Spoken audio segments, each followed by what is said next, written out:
বিদেশ থেকে use mobile phone আনা হয়, এনে কিছুটা রিফারবিশ করে এটা বিক্রি করা হয়। এতে আমাদের ক্রেতা সাধারণ যথেষ্ট ক্ষতিগ্রস্ত হন। খুবই ইভেন্টফুল একটা ইয়ার আমরা পাস করলাম। এখন আমাদের সামনে ফোকাস হচ্ছে ভালো একটা ইলেকশন। আমরা আশা করি ফেব্রুয়ারির 12 তারিখে দেশ একটি ফ্রি, ফেয়ার, পিসফুল এবং ফেস্টিভ ইলেকশন পাবে এবং আমরা মানে একটা রেকর্ড টার্ন আউট দেখব। তো সেই লক্ষ্যে আজকে এই বছরের প্রথম ক্যাবিনেট মিটিং হলো। ক্যাবিনেটে অনেকগুলো বিষয়ে ডিসকাশন হয়েছে, অনেকগুলো দুইটা লর বিষয়ে ডিসকাশন হয়েছে। একটা ল এবং আর একটি পলিসির বিষয়ে আলোচনা হয়েছে।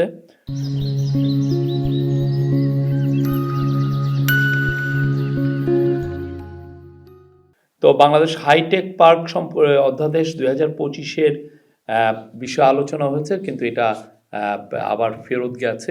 এটা নিয়ে আরও আলোচনার সাপেক্ষে। আর জাতীয় নগর নীতি 2025-এর খসড়া অনুমোদন হয়েছে। আর এনআইডি আইন রহিতকরণ অধ্যাদেশ 2025-এর খসড়া নীতিগত রহিতকরণ, এটা হচ্ছে এনআইডি আইনটা যেটা অধ্যাদেশ যেটা, সেটা রহিতকরণ অধ্যাদেশ এর খসড়া নীতিগত চূড়ান্ত অনুমোদন সংক্রান্ত উপদেষ্টা পরিষদের সিদ্ধান্ত বাতিলের প্রস্তাব অনুমোদন হয়েছে। এছাড়া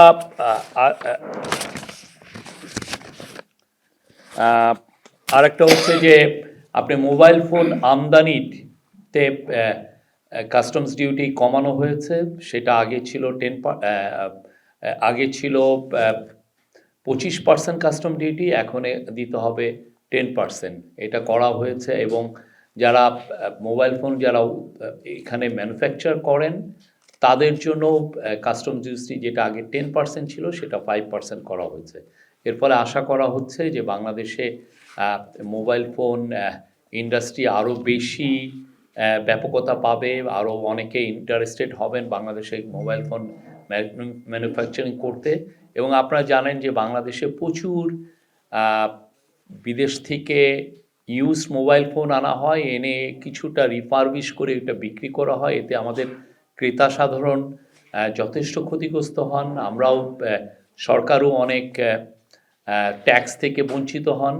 তো আশা করা হচ্ছে যে এর ফলে দেশে মোবাইল ফোনের ইউজ মানে যেগুলো ইম্পোর্টেড এবং যেগুলোকে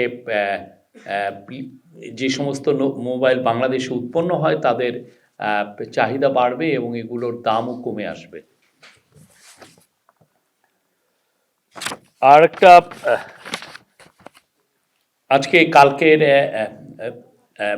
বিশাল জানাজা, জাতীয় নেত্রী খালেদা জিয়ার কালকে জানাজা ছিল এবং দাফন ছিল রাষ্ট্রীয় ভাবে, তাকে রাষ্ট্রীয় সম্মানের সাথে তাকে দাফন করা হয়।